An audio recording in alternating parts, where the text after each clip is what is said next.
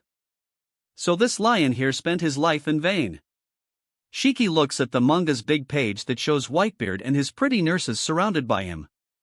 But for Whitebeard to become like this old and weary figure, how many years will it be? It's 26 or 25 years from now, Captain. Huh, how did you know that? Shiki looked at one of his subordinates who spoke and asked with a dull look. It's easy, Captain, a lot of numbers have come out showing that. Like Roger's execution 20 years ago in 1500. We're now in late 1495, so I think it's 5 years before Roger was executed. That makes sense, so it's not surprising that Newgate looks like this. So what would I look like then? Why hasn't my future been plotted yet? Does he think he can do anything just because he took the title of stronger swordsman than me? Back in Kori, the Roger pirates were in a hurry to return to the sea after their captain urged them to get ready. But their captain Roger escorted Odin on a trip to the capital and hasn't yet returned. Wano country, flower capital. Degree. So we've got another road poneglyph, the final puzzle is almost completed. Thank you, Odin. Roger looked at Odin with sincere gratitude. He didn't know how he would find the last poneglyph if Odin hadn't told him they had one in Wano. Now, they just had to get another one on Fishman Island and they could finally go there. Ha. Don't say that, Roger, aren't I a member of your crew? My crew members are my friends, and so are you, Odin.